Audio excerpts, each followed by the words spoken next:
Muy buenas a todos. Vamos a estudiar en este vídeo la señalización en el taller de electromecánica a un nivel bastante básico. Vamos a ver 10 ítems, 10 tipos de señalizaciones, por así decirlo, y bueno, espero que os sirva para estudiar el tema. Comenzamos. La señalización de riesgo es, en realidad, un complemento a los equipos de protección colectiva y nunca se debe emplear como sustitución de los mismos. La señalización no evita riesgos en sí misma, sino que advierte sobre el peligro cuando éste no ha podido ser evitado por equipos de protección colectiva. En España, el Real Decreto 485 de 1997 regula el empleo de señalización en los lugares de trabajo. Los objetivos que debe cumplir la señalización son los siguientes. Alertar sobre el riesgo. Alertar sobre situaciones de emergencia que requieren medidas urgentes de protección y evacuación. Ayudar a localizar los medios e instalaciones de protección, evacuación, emergencia y primeros auxilios. Guiar a los trabajadores durante el desempeño de una actividad que suponga una tarea peligrosa. 2. Señales de advertencia. Estas señales son de forma triangular, con un pictograma negro sobre fondo amarillo y bordes de color negro. Advierten de un riesgo o un peligro. Algunas de las que podemos encontrar son materias inflamables, materias explosivas y materias tóxicas. Sobre todo también vamos a encontrar en los cuadros eléctricos riesgo eléctrico. De las que tenemos en pantalla actualmente, las materias corrosivas es otra señalización que se puede encontrar en el taller de electromecánica. También podemos encontrarnos con las señales de riesgo de tropezar, caída a distinto nivel, en los fosos, o señal de baja temperatura en la climatización del vehículo. 3. Señales de prohibición. Se tratan de señales con forma redonda, con un pictograma negro sobre un fondo blanco, bordes y banda transversal de color rojo. Prohíben un comportamiento susceptible de provocar un peligro. Algunas de las señales que podemos encontrar en el taller son prohibido fumar o prohibido hacer fuego. También podemos encontrar prohibido al paso de peatones. Otra que he visto alguna vez es entrada prohibida a personas no autorizadas.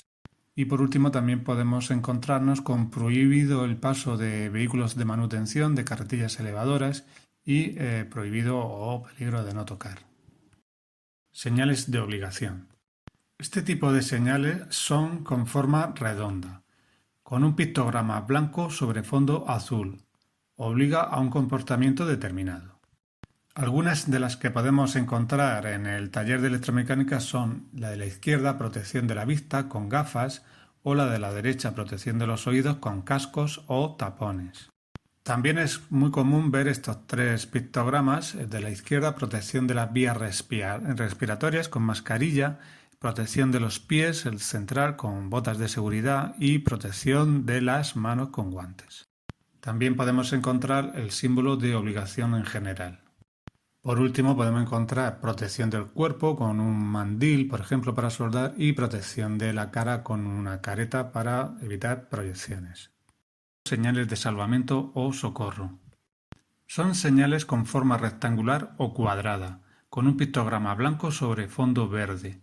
Proporcionan indicaciones relativas a las salidas de socorro, a los primeros auxilios o a los dispositivos de salvamento.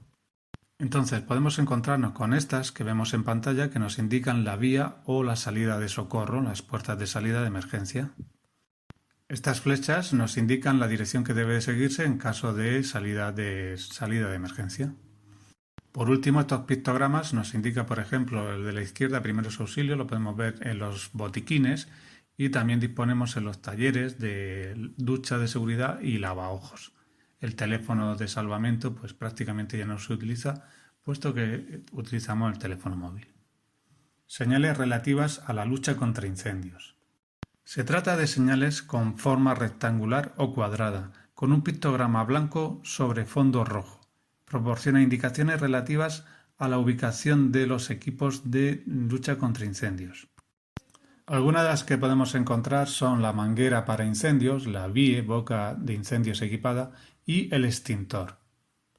También podemos encontrar las flechas de la dirección que debe seguirse en caso de incendio para evacuar el edificio o el taller. Señales de color referidas al riesgo de caída, choques y golpes.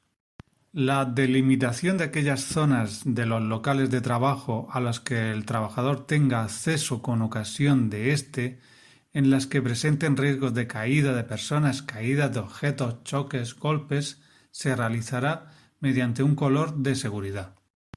La señalización se efectuará mediante franjas alternas amarillas y negras. Las franjas deberán tener una inclinación aproximada de 45 grados. Etiquetado de productos químicos. Para los productos químicos, la información sobre su peligrosidad y el riesgo derivado de su utilización está recogido en la etiqueta. El contenido de dicha etiqueta está regulado por la legislación sobre la comercialización de productos químicos. Veamos un ejemplo. Este sería un ejemplo de una etiqueta de un producto químico. Y bueno, en la parte de la izquierda podemos encontrar lo referente a la seguridad. Veámoslos en detalle. Primero nos encontramos con el símbolo e indicaciones de peligro correspondientes. Después tenemos la etiqueta CE, marcado CE.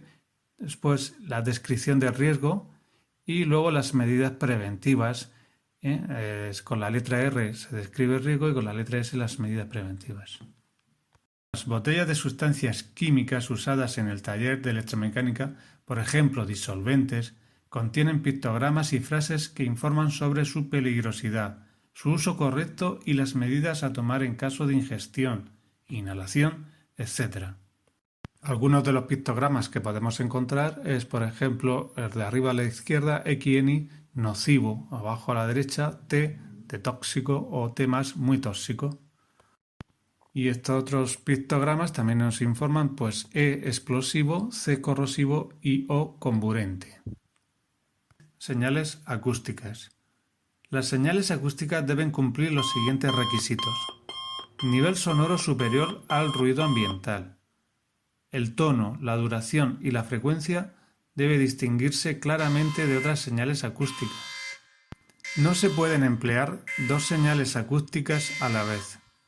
En caso de evacuación, el sonido será continuo. La señal acústica intermitente se emplea para indicar mayor peligrosidad que la continua. Señales luminosas. Las señales luminosas deben cumplir con los siguientes requisitos. Contraste luminoso suficiente con su entorno. Pueden llevar un pictograma. No se pueden emplear dos señales luminosas a la vez. En una señal intermitente, la duración y la frecuencia de la señal permitirá identificar el mensaje. La señal luminosa intermitente se emplea para indicar mayor peligrosidad que la continua.